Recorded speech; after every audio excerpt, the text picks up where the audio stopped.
Kauno tarybos nariai, kurie gauna bene didžiausią šalyje kanceliarinės išmokas, už jas atsiskaityti nenori. Politikai siekia, kad ši prievolė būtų panaikinta. Jie Seimo prašo atšaukti šią tvarką, o vietoj išmokų nori gauti algą.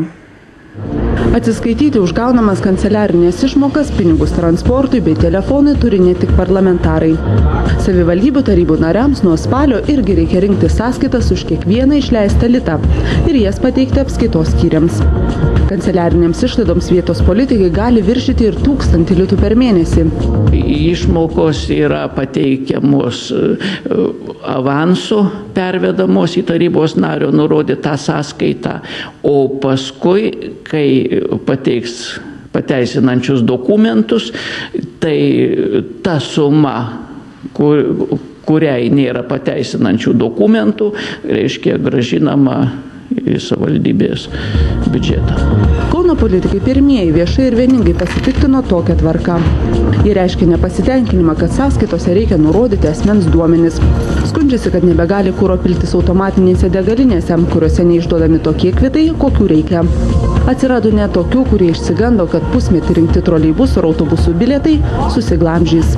Ta tvarka tai yra gryna nesąmonė, nes tiesiog susiduri su tokiais atvejais, užsipili benziną, tas, kas yra leidžiama, ir stovėdamas toj degaliniai turi įvardinti savo vardas, pavardė, adresas ir 3 kartus pakartoti garsiai asmens kodą. Tai žinot, jeigu tai yra, ir kaip paprastai visada dar yra pašaliniai žmonės, tai yra visi, kitaip sakant, visus savo duomenys susakai.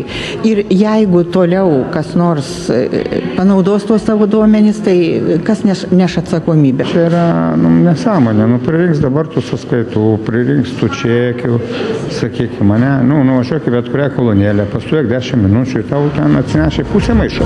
Pasak Kauno politikų, atsiskaitimo už skirtas išmokas reikėtų aiškiau reglamentuoti, ar išmokų net iš viso atsisakyti. Kauniečiai kreipėsi į Seimą, prašydami vietoj kanceliarinių išmokų tarybų nariams mokėti atlyginimą, už kurio panaudojimą niekam aiškintis ir atsiskaitinėti nereikėtų. Vietos savivaldybių tarybų nariai pareigas eina visuomeniniais pagrindais. Ir prieš ateinant į rinkimus jie tą turi žinoti.